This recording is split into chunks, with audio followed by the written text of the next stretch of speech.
আমরা এখন সমুদ্রের মাঝে একটা রাফটের উপরে দাঁড়িয়ে আছি আর ওই হলো আমাদের বোট। আমরা এখানে এখন 7 দিন কাটাতে চলেছি। কতদিন বললে তুমি? 7 দিন। ওরে বাবা। এই রাফটটা জনবসতির এলাকা থেকে অনেক অনেক মাইল দূরে রয়েছে। আর আমাদের ভালো লাগুক বা না লাগুক, আমার 4টে বন্ধু আর আমি এই রাফটে আটকে পড়েছি। আর এটা মোটেও সহজ হবে না, এটা ঠিক হচ্ছে না। এই বৃষ্টি থামবে না মনে হচ্ছে। আমাদের সবার এখন দেওয়ালে পিঠ থেকে গেছে। মজার জন্য এই চ্যালেঞ্জটা করতে গিয়ে এটা দুঃস্বপ্নে পরিণত হয়েছে।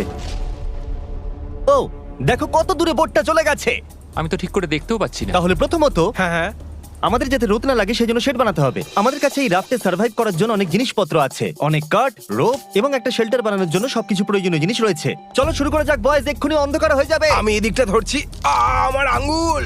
চলো এবার আমরা এটাকে টিপির মতো লাগাবো। আমরা সব থেকে বাজে দিনে শুরু করেছি, মেঘ কিন্তু আসন্ন ঝড়ের সংকেত দিচ্ছে। তাহলে সবার প্রথমে আমাদের বানাতে হবে একটা স্ট্রাকচার, আর যেটা আমাদের কভার করবে